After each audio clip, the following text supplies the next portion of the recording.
My teen dad died when I was 6. He wrote out a will where he left instructions of what he wanted me to have after he was gone. A keychain my parents bought him that he had for more than 20 years, his dog tags from his time in the military, this bracelet that he got when he became my dad, a little bobblehead toy from his brother who died in the military, a lighter that had been passed down through multiple generations of his family, and an old school pocket watch, also handed down through the family. My mom remarried after my dad died. My half-sister is now a pre-tween, and my half-brother is younger, grammar school age. My mom decided she was not going to honor my dad's wishes. I have his dog tags, but she gave my sister the keychain and wants to give my half-brother the lighter and the pocket watch. I begged Mom not to, but my half-sister has the keychain. She was so happy. I told her I didn't like that she had it, and I'd like it back because it was my dad's. She ignored me and said we shared, and she was so happy that I shared part of my dad with her. I told her it wasn't my choice. Mom told me I had a nasty attitude about it, and the last couple of years have been intense. My half-sister keeps showing off the keychain and talking proudly about how I shared it with her. She lost it once. I told my mom she was an evil witch for giving it away when my half-sister so easily lost it. Half-sister was really annoying last week and kept bringing up the keychain and the fact that it was my dad's, and I shared it with her. And I told her I didn't. She told me, of course I did, because she has it. I told her I never shared it, that I would never share it with her or my half-brother because they're not my dad's kids, and he would not have wanted them to have it. She told me it should be hers because we're sisters. I got so mad. I told her she was never entitled to anything my dad owned, and having that didn't mean I wanted to be her sister. And Mom was an idiot for giving it to her. She started crying and said we're sisters, and we should share stuff like that, and that I shared my dad with her. Mom was furious with me and called me a bully. I told her to get a hike. Am I an idiot? Edit. My paternal grandparents have Alzheimer's, so they can't help me.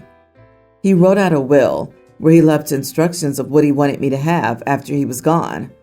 Your mom disobeys the instructions written in a will and gives your inheritance to a not to your dad related pre-tween. You are not the idiot. You should really get legal advice. Given your mother's theft and the general breakdown of your relationship with her, have you talked to your school counselors? Some are crap, but some may be able to point you to resources to assist you with your rights. Steal your stuff back from your half-siblings and send all your dad's things to a member of your dad's family for safekeeping until you move out. Make sure you set things up with that relative ahead of time and that they understand to keep it secret. If you can't do a family member, use a friend. If your mom and half-siblings accuse you of stealing from them, deny it and say that they must have lost it again. Your mother's not entitled to give away your inheritance. I was going to say steal it back too. However, upon further consideration, you cannot steal what is rightfully legally yours. Take it back. Leave it somewhere away from your family with a trusted person who supports your position. I really don't understand why parents feel that their children who aren't related to the person who died are entitled to their belongings. I'm so sorry. Take it back. Your sister is, in my opinion, trying to bond with you from what it seems. She isn't purposely rubbing salt in your wounds. May I offer some advice? Using anger to get what you want rarely works. If you want the keychain back, give your stepsister a reason to want to give it back. Be nice. You won't get anywhere with your mother with anger either. A counselor may be able to help you verbalize your feelings better so your mom understands how she betrayed your father and you. We live in a small town, and our area has a single school. The rules for the school are if you're handing out invites at school, everyone in the class must be invited. If you want to exclude some people, then you send the invites in the mail. My daughter had a birthday party 2 months ago, and everyone was invited. Cindy's having a pool party in 2 weeks for her birthday. Her parents sent her to school with the invites, and she handed them out before school started. Everyone in the class is invited, besides my daughter. Since it was handed out before school, everyone knows my daughter's not invited. My daughter's in first grade, so young. My daughter's a rule follower, and she does tattle on people to the teacher often. She's learning to mind her business, but needs help when they do something she thinks is wrong. She's also a cautious kid who'll tell people not to run around the pool and whatnot. I called Cindy's mom and asked if there was a mistake since my daughter came home upset. She told me no, that she wasn't invited because my daughter was a bossy buzzkill, that she'd ruin the party. I lost it and called her a crude person to exclude one of her kids' friends for being more cautious. She hung up on me after calling me an idiot. My husband told me that I shouldn't have called, that Cindy's mom was correct about our kid being bossy, and that this was a lesson for her. Am I the idiot? They should have mailed the invites. I see why your daughter wasn't invited. Also, it may be a learned trait. When the parent walks through the door, I usually suddenly know why the child is the way they are. The apple doesn't fall far from the tree. You are the idiot. It would have been better for your daughter not to know she was excluded. Still, these are young, excitable kids. She probably would have found out about this party, regardless of how the invites were distributed. If the other parents violated some school policy, then take it up with the school and let them handle it how they see fit. It's not your job to enforce the rules. Your husband knows how your daughter is. Even you know how your daughter is, based on your own minimizing statements. Let this be a teaching moment for your daughter. It's also not her job to enforce the rules. Okay, maybe I'm just confused, but is no one processing that the kid is in first grade? Like, she's old enough to be learning, but not everyone has social skills, especially at that age. I feel like that age is not when you start excluding kids, especially in a public shaming way. And a grown woman was crapping on a kid like, what the heck? And if we consider this a learning moment, how is this a punishment that fits the crime? You don't socialize, right? And you're bossy. So let's exclude you and mess up your self-esteem from a young age. I'm baffled, y'all. So disappointed in humanity. I don't care if OP didn't fully handle the situation properly, because if that was my kid, I'd be losing it too. You are not the idiot. So I, 45 male, have a half-sister, Alyssa, 37, who's about 350 pounds and is obese. Alyssa's been discussing getting gastric sleeve surgery for the past year or two to help her lose weight. For those who don't know what it is, it's a surgery where they essentially shrink the size of your stomach, and you can lose up to 50% of excess body fat within a year or two of the surgery. I know it's been extremely difficult for her to lose weight, and I'm very happy that she wants to look into different methods to help her gain control of her life again. She's finally found a doctor that she feels comfortable with and has gone in for a few consultations to learn more about the procedure. And everything has seemed like it was going well regarding the surgery. But recently, she came over for dinner with my wife and me. Alyssa explained to us that the surgery she wants is expensive, and the doctor quoted $22,000 for the surgery, as well as some plastic surgery afterward that she wants to be done to remove excess skin and scars. Unfortunately, she doesn't have any savings and has been living close to paycheck because she works in retail management, and the cost of living in our city is extremely high. In comparison, my wife and I work in decently stable fields and have 9-to-5 corporate jobs, so we're in a better financial position than Alyssa. So she asked us if we could pay for her gastric sleeve surgery and the plastic surgery afterward, too, because she couldn't afford it, and our parents also couldn't help her financially. After speaking with my wife privately, we decided that we couldn't pay for it without changing our current lifestyle, but we'd be willing to put $5,000 toward the procedures, and we could take care of her pets during the recovery period. Alyssa has been extremely cold to us since we told her this, and is now bad-mouthing my wife and me for not helping her have a necessary life-changing experience and prioritizing our current lifestyle over her health. I think she feels as if I'm holding her back from living her life to the fullest or healthiest, My parents have even called, saying that maybe we can pull our son, Teen, out of his private school, which costs a similar amount for a year, and put that money towards Alyssa's health. My wife immediately turned them down, saying this would disrupt his education and mental health, and we will not be doing this. Now we're the idiots of the family, and everyone thinks we're greedy snobs. I want my sister to get healthier, but I think we've already offered enough cash and our time if needed. Am I the idiot? Not the idiot. Perhaps instead of pulling your child out of his school, your parents can sell their home and rent something cheaper, or get a home equity loan, or your sister can get a personal loan. Or instead of running her mouth, she could start walking her body. Boy, she may have to before she can get surgery. I don't know the cutoff, but I do know that doctors won't perform this surgery on patients over a certain weight because the risk of complications is much higher. It baffles me how people can be so entitled. Your offer was more than generous. Here's the beautiful irony of these brutalist surgeries too. If the patient can lose enough weight to get it, they could, in theory, keep those habits up to lose the weight without surgical intervention. The other part is, if they're healthy enough for surgery, they're measurably healthy enough to lose weight without surgical intervention as well. Look at the rates of regaining weight after.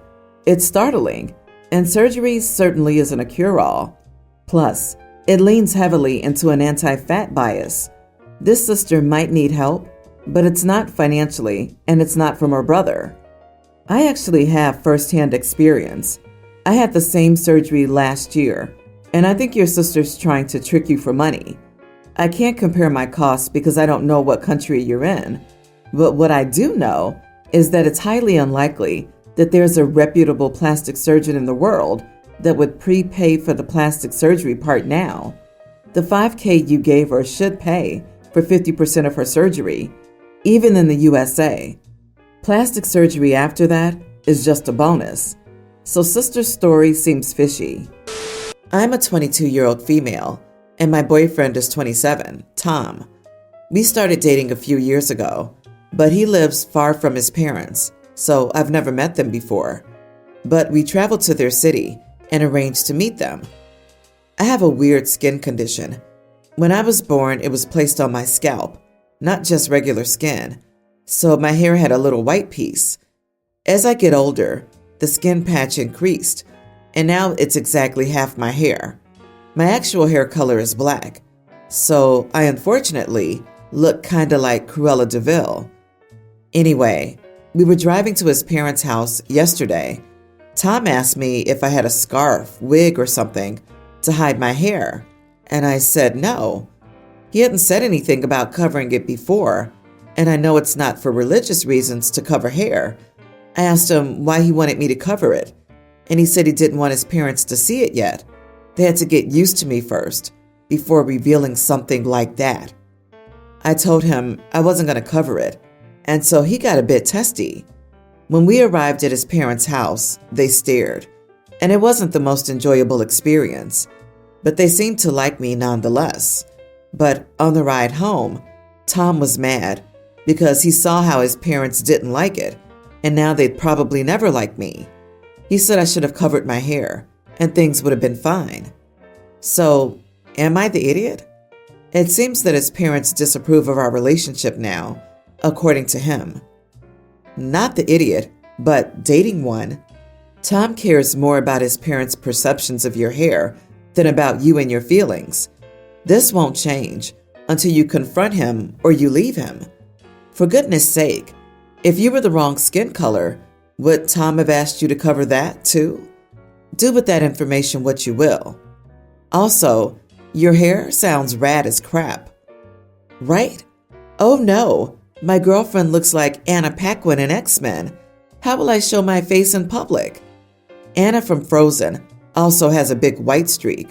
So obviously, you either look like a superhero or a princess. Take your pick. Even if you intentionally dyed your hair that color, he still would have no right to ever force you to cover it up. Everyone in my family would be like, I'm so jealous. Her hair is awesome.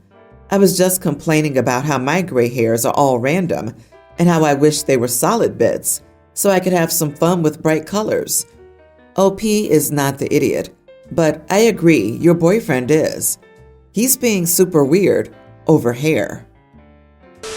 I, nearly adult male, am the youngest of 3. My older sisters are Rhea, 20, and Cleo, 19. Our dad died when I was 5 and my sisters were 7 and 8. Mom married our stepdad 13 months after Dad died. Our stepdad wanted to adopt us, but we didn't want to be adopted. So instead of the adoption, Mom and stepdad changed our last names from our dad's to our stepdad's, and Mom said it would give us a family name. My stepdad couldn't have kids, so he invested a lot in my sisters and me being his kids. He really did try to be our dad too, and I know he loves us, but none of us ever wanted his name, and my sisters changed their last names back already. Cleo told them after she had her name changed for a little while. It was like 2 months ago, she told them, but she did it more than a year ago, and Rhea and I knew about it. My mom and stepdad set me down a couple of weeks ago and told me how much it hurt my stepdad that my sisters had changed their names, and Mom asked me what I was going to do since she knows I'm not too fond of it as well. My stepdad said he'd like to think that me being 6 when he became my dad, that I'd like to keep his name in some way, like maybe hyphenate my name, or just keep it as just his. I told them I would be changing my last name back to my dad's as well, and I didn't want to hyphenate or keep my stepdad's last name. I told them I believed it should never have been changed in the first place. I don't hate my stepdad. I don't think he would have been so insistent on us being his kids and having his name if he could have kids of his own. His pushiness and the way he never took what we felt and wanted into account do bother me. But I also know he's poured a lot into our lives. He paid for the best extracurricular activities, went to every PT conference since he married Mom, spent a lot of time with us, trying to just be dad, and spoiled us with gifts when we were kids. It's hard because I wish he could have been less focused on being a dad and just more focused on having a relationship with us. I know I could at least say I truly love him, and I might have come to see him as a second dad, though he would never have been my only dad or main dad. But I always saw him as this pushy family member who put his own wants before ours and put his desire to be a dad onto 3 kids who already had one they loved. When I said I was changing my name back, my stepdad left the room, and my mom told me I'd been pretty much a baby when he came into my life. I was 6, and that he raised me for 11 years and has considered me his son from the very first moment. And to tell him he's not good enough to consider keeping his name makes me a selfish son. She said our lives are better because of him, and he deserves better than the way we've rejected him. Am I the idiot? You are not the idiot. Your mom is a major idiot for expecting you to feed your stepfather's ego and pass down his family name. Instead, you can thank your stepfather for always being there, but tell him you're your father's son and will change your surname back to what it was. You can thank your stepfather for always being there. I'm not sure I'd even want to do this. He erased your father without a thought of anyone but himself and his wants. Him pushing for this without consideration for your feelings, instead of just being there, is what drove you away. And making a teen responsible for the feelings of a grown man is ridiculous. Thanks, but no thanks. Sorry, your mom is kind of like this too, OP. I disagree. I can't quite bring myself to call your stepdad an idiot because you make it sound like he did try very, very hard to be the best stepdad he could be. He treated you all like you were his kids, spent his money on you guys freely, and he put in the work. He showed up for more in your lives than many biological living parents ever did. Your mother, on the other hand, is very, very much the idiot. She created a bounty of false narratives that hurt both you and your siblings and her husband. A little part of me hopes you understand it wasn't your stepdad's fault so much as it was your mother's fault. She created these false narratives. She emotionally manipulated your stepfather into thinking he could be your dad. She changed your last names, and she forced you to give up your own identity.